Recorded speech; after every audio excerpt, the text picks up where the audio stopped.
संगीत के कुछ बेसिक पॉइंट पे बात करूंगा जो कि विद्यार्थियों के लिए व संगीत सीखने वालों के लिए काफ़ी हेल्पफुल होगा, काफ़ी मदद मिलेगी इससे। तो चलिए बेसिक से शुरुआत करते हैं। This is my first series और इस तरह से मैं आगे कई सीरीज़ बनाने वाला हूँ। तो सबसे पहला वर्ड्स है वो है ध्वनि, जिसके बिना हम संगीत की कल्पना भी नहीं कर सकते। तो ध्वनि क्या होती है, आइए हम एक डायग्राम के माध्यम से समझने की कोशिश करते हैं।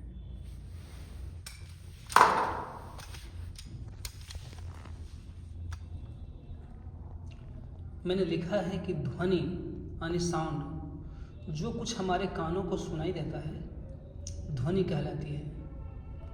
यह दो तरह की होती है, मधुर यानी सुरीला, अमधुर यानी बेसुरा।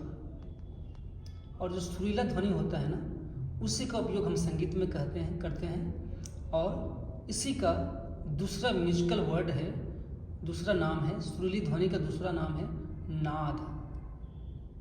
यानी नाद का डिफिनेशन क्या हो जाएगा, संगीत उपयोगी ध्वनि को नाद कहते हैं, या नियमित और स्थिर आंदोलन संख्या वाली ध्वनि को नाद कहते हैं।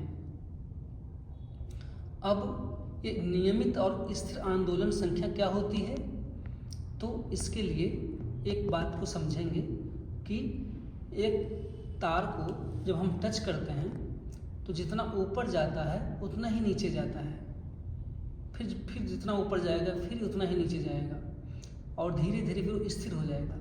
तो ये नियमित और स्थिर होता है, नियम से स्थिर होता है।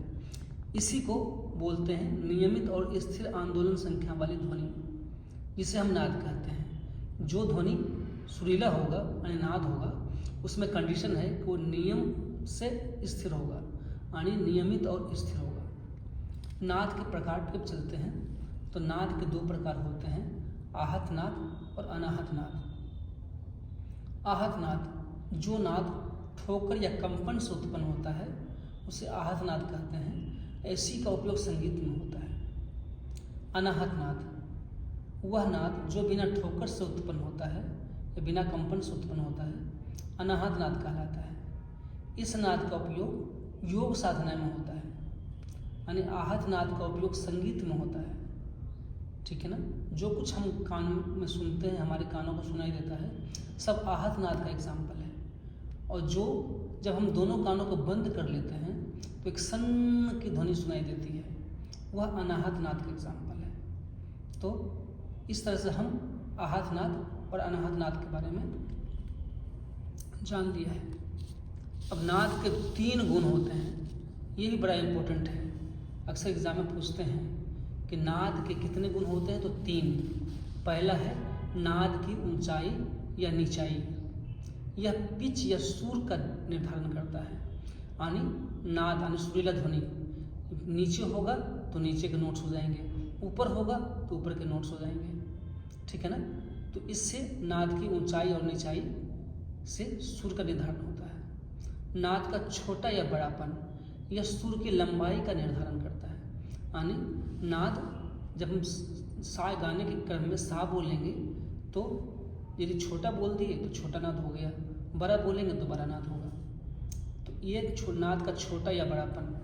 तीसरा नाद के गुण में आता है कि नाद की जाति या गुण, नाद के गुण, इससे अलग अलग वाद्य यंत्रों की साउंड या अलग अलग गायकों की आवाज़ का पता चलता है। जैसे हम किसी सॉन्ग को सुनकर पता लगा सकते हैं कि ये बड़े गुलाम अली खां का गाया हुआ ठुमरी है, या फिर ये आमिर खान जी का गाया हुआ, आमिर खान साहब का गाया हुआ ख्याल है, ये राग है, या फिर ये बंदी जसराज गा रहे हैं, या फिर ये बड़े दिग्गज कलाकार की आवाज़ को हम आइडेंटिफाई करते हैं। तो नाद की जाति के कारण ही ये, इस गुण के कारण ही आवाज़ अलग अलग आइडेंटिफाई हो पाता है, पहचान की जाती है आवाज़ की। तो हमारा नाद की ऊंचाई और या नीचाई, नाद का छोटा या बड़ापन और नाद की जाति या गुण, ये 3 गुण के ही नाद के बारे में सब कुछ पता रहता है। तो आज के सीरीज में इतना ही।